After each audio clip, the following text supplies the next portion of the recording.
For the past 20 years, the web has changed the world and transformed the way information is kept, distributed, collected, and consumed. Television, newspapers, and radio, they are still here, but there is a rising competition from interactive online media since Google entered the history. In today's society, a growing number of people are going online to find their news through different social media channels. Everyone with a camera, keyboard, and access to internet became a contributor of information. Check this out. Because of the opportunity social media presents, citizens became journalists.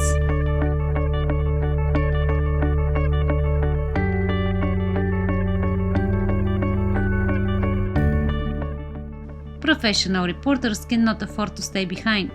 Now they submit stories for multiple platforms because they compete with all citizens' journalism. Professionals are required to deliver information almost immediately, which increases the risk of releasing unproven information. False information is one of the biggest pitfalls in journalism as a result of social media's influence. It is one of the biggest ethical concerns because incorrect statement could be hard to manage, it could be damaging to a business and people's reputation, and it could create fear in society.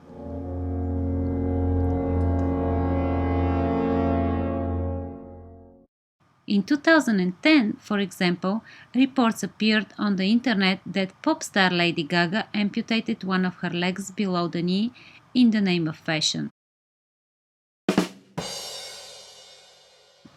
The story was rapidly retweeted. After verification from Lady Gaga's record label, it turned out that the story was untrue and it was quickly discredited. Social media does not have an entirely bad influence on journalism. On July 7, 2005, within 6 hours of the London bombing, the BBC received more than 1,000 photographs, 20 pieces of amateur video, 4,000 text messages and 20,000 emails. Can you believe that? Former head of global news for the BBC, Richard Sambrook, wrote, "People were participating in our coverage in a way we had never seen before. By the next day, our main evening TV newscast began with a package edited entirely from videos sent in by viewers." Today, the BBC has 23 journalists working in a user-generated content center to process information coming in from the general public.